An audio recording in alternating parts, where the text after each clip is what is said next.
Hello and welcome to Matt Loves Eurovision. It's my Eurovision 2024 Top 37 countdown. It's place number 17, Luxembourg, Tali, Fighter. Please do click the subscribe button, ring that notification bell, like, share and comment below. The link to the music video is in the description, as is a link to my blog post. So after a 5 times winner at my number 18, we have a 5 times winner at my number 17. And it's obviously a country we haven't seen at Eurovision since 1993, when I was just 15 years old.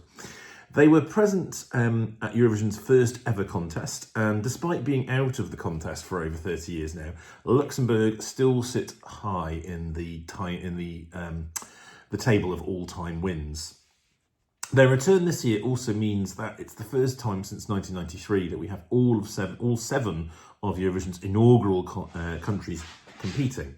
So what awaits Luxembourg and their artist Tali in their first foray in 2020's Eurovision, and of course being reliant on public votes for the very first time. So Tali Reliant is a Luxembourgish singer, songwriter, actress and vocal coach. She's very much a citizen of the world. She was born in Israel. Her mother is Israeli, but her father is Peruvian Jewish. She spent the very early years travelling through Chile and Argentina, I think as part of her father's work. And then they settled in Luxembourg, where she lived for 10 years, sort of growing up. She also got involved in music and theatre while she was there. And then as when she went to do higher education, she went to do musical theatre in New York, and that is where she has remained now. She's released both a single and album. She's also done various kind of singing performances and also acted in theatre around in the New York area.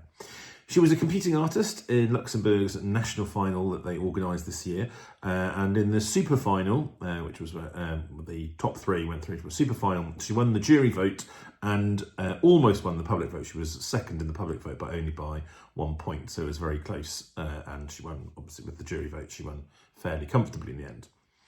Now, as with all the entries in the Luxembourgish national final, the artists were given a song rather than being able to sing their own creations, if they had them. Their Fighter comes from a mostly French or France-based team of songwriters and composers, and it is what I would call a bilingual girly bop, because it mixes both French and English in it. And I think that's one of the elements that that makes it stand out for me. It raises it above some of the other girl bops that we've got this year.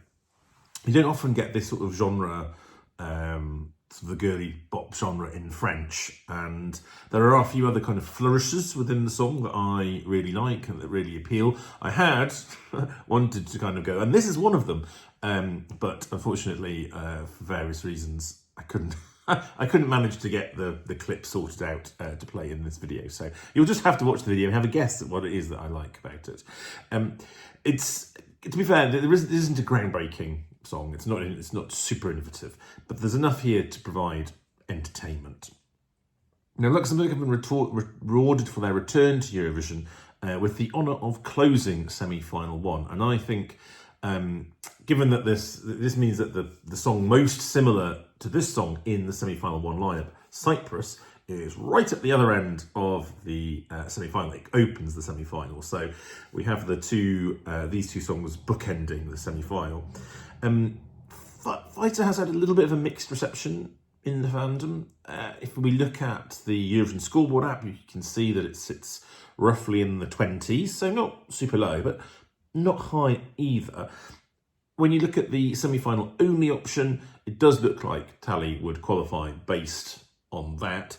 And actually, if we then look at the betting odds, the qualification odds seem even stronger when you look at the betting.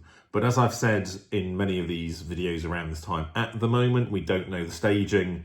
All we have is some live performances, the song, and some of the pre-party performances. We don't know an awful lot more, so those betting odds can change. But at the moment, it's looking pretty good for Luxembourg to be returned to the final. And I think given the long gap we've had with them coming back, I think probably the showrunners would quite like to see Luxembourg back, given they made such a thing of them coming back.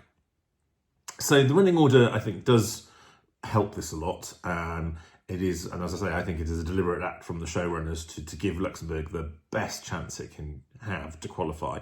I think it's definitely plausible that this will qualify, but the one thing I would say is Tali does need perhaps be slightly mindful of live vocal. It's not that she doesn't have vocal ability. So I saw her perform at London Eurovision Party. She did a very competent cover of Hold Me Closer, but she clearly, in the Luxembourgish national final, which was performing Fighter, she was a bit out of breath by the time she got to the end of the performance. And obviously that's because there's a lot of movement there is movement and dance within the performance, or as it was done in the national final, but also some of those sort of vocal flourishes, I call them, some slightly more challenging parts, sort of added together. I think that's just something I would suspect that they need to be mindful of. I'm sure she and her team will have been working that on the weeks running up to Eurovision, and we'll have to see whether that will bring the first appearance of Luxembourg in the grand final since 1993. But let me know what you think, as always, in the comments, and join me again soon. Take care.